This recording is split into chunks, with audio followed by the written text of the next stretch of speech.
Random encounters were a core part of the Final Fantasy experience for many years. Having been associated with the franchise since its birth, they persisted as a key gameplay mechanic for a majority of its mainline entries. And such was the prominence of the mechanic that even though the system itself has now been largely abandoned, its effects can still be felt. What made the system so infamous was that random encounters presented the player with roadblocks that could never be perfectly predicted. As such, they would serve as a resource drain between more prominent gameplay beats, and this not only added a sense of adventure, but also an element of peril. Players never knew when they would run into a threat that was simply too dangerous to handle, and this notion was further enhanced through the addition of horrible and rare random encounters, such as the Iron Giant in Final Fantasy II.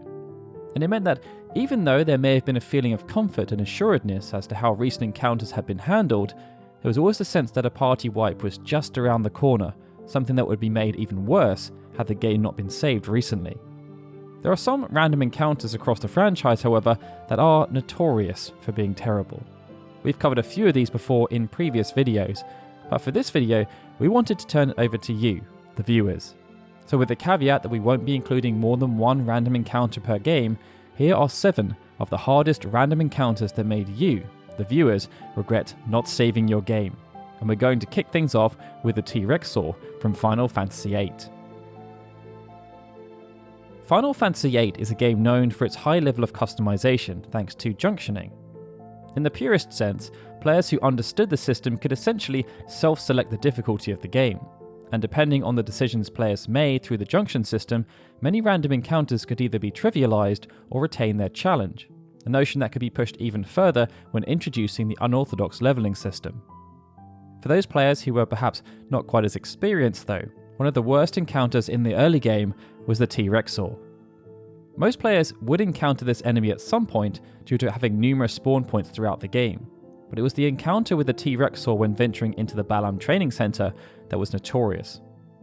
Knowing that such an enemy existed added a sense of unease, and this was a very intentional act by the developers, as they even made sure to underscore to the player that the TRex Saw was a particularly dangerous foe. This came via 2 sources.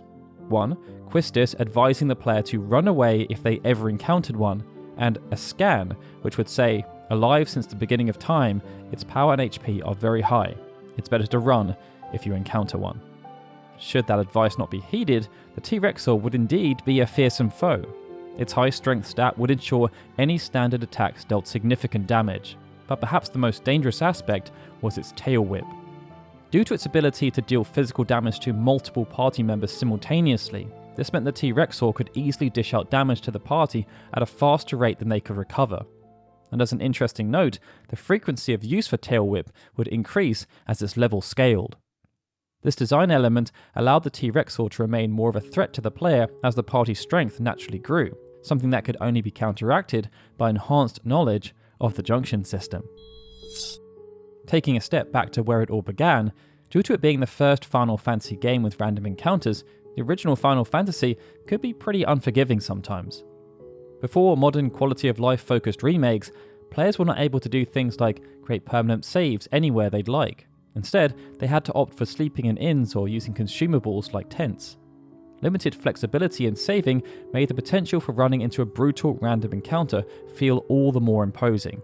And although more modern versions like Dawn of Souls for the Game Boy Advance built in a permanent save feature directly into the main menu, there was still one random encounter that many players did not want to accidentally stumble upon. The enemy that some players consider to be Final Fantasy's first super boss, the Warmech. Fortunately, its encounter rate was notoriously low, with there being a 1 in 64 chance in the original Famicom version, and it could only be found in one location on the 5th floor of the bridge, just before the Tiamat fight inside the Flying Fortress. But as the encounter was so close to Tiamat, encountering Warmech and losing could be particularly devastating for a player.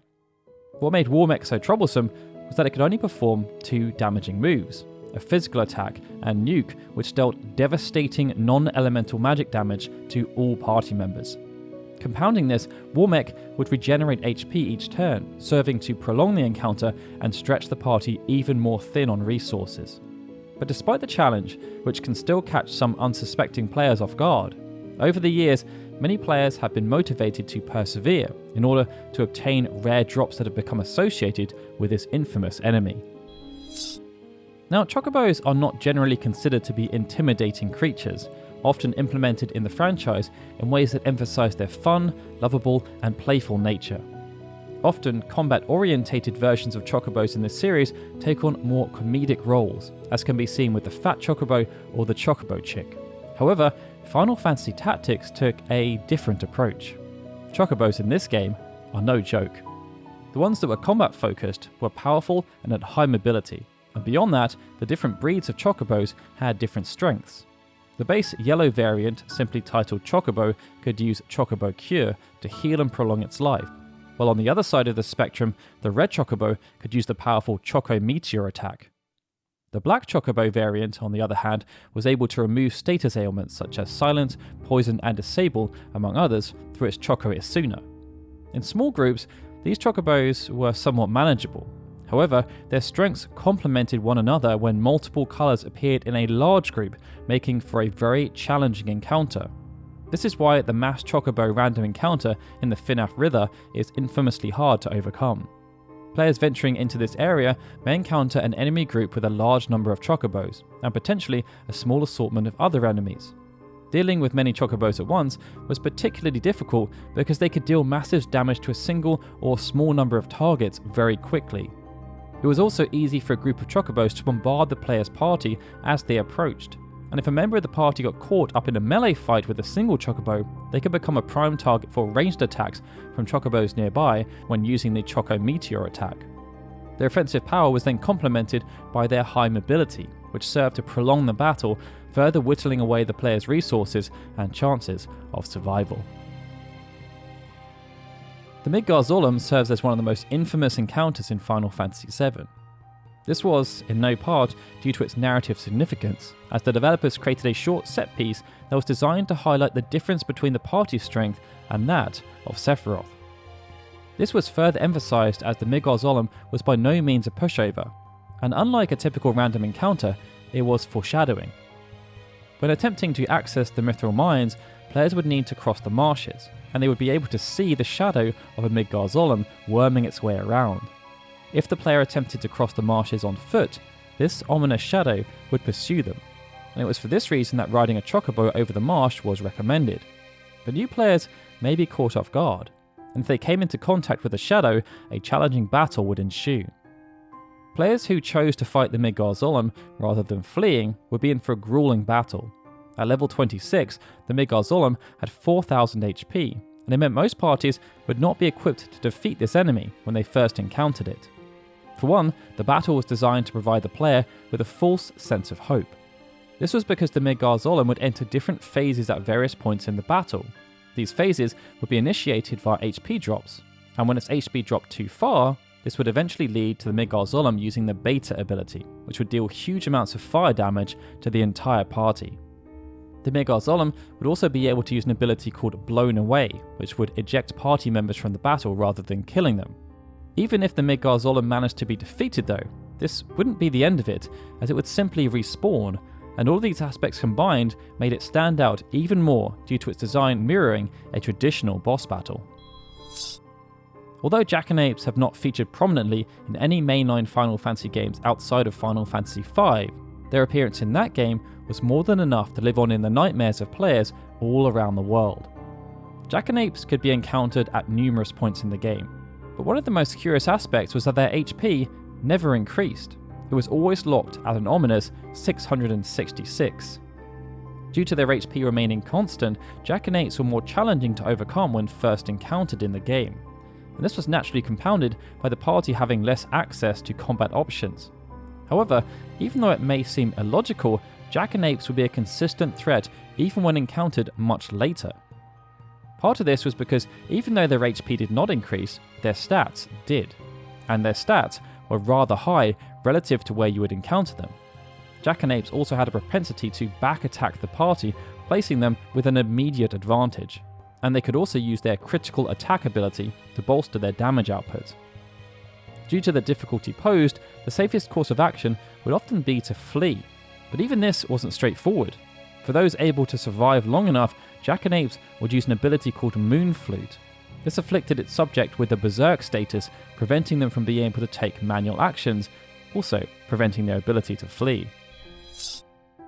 Now, being an early entry into the franchise, Final Fantasy II is known for introducing many newer elements that would have a legacy far beyond that game.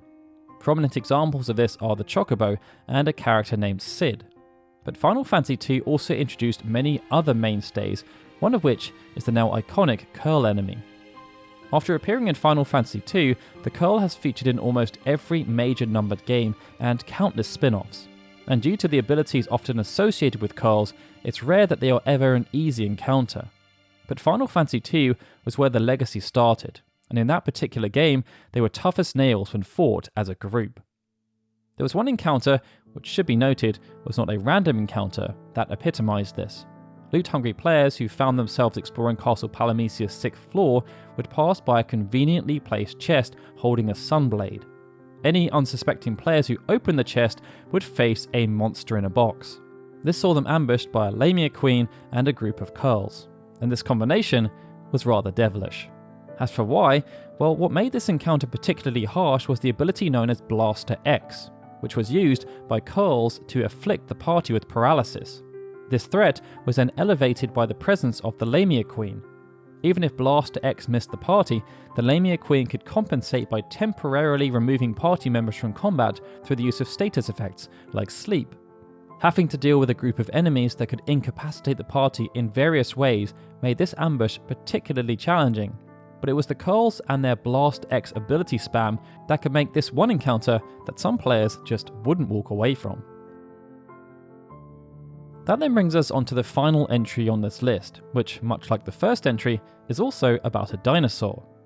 The name Brachiosaur can strike fear into those people who have played Final Fantasy VI due to how incredibly tough and resilient they were as random encounters, and indeed inside the Colosseum.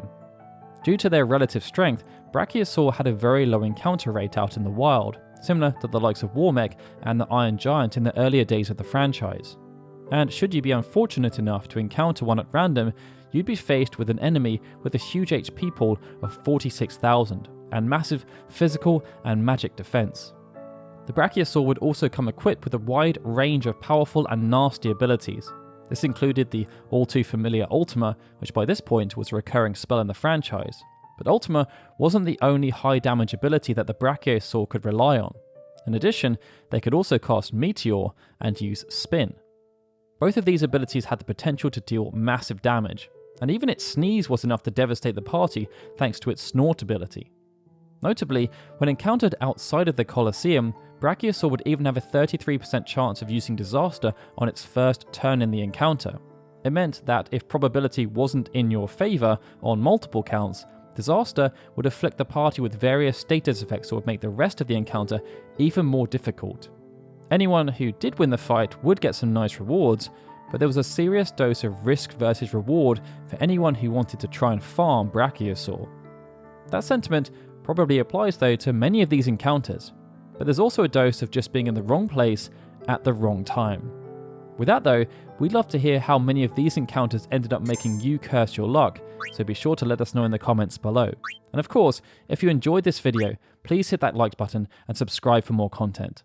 Alright everyone, with that, this is Darryl signing out. As always, I'd like to give a big thank you to all of our Patreon and YouTube membership supporters, especially Benjamin Snow, The Livestream, Gregory, Justin Dent and Sukin TDK, who are super special Onion Knight supporters, and of course, a big thank you to everyone for watching this video. I'll see you all again soon for more Final Fantasy goodness.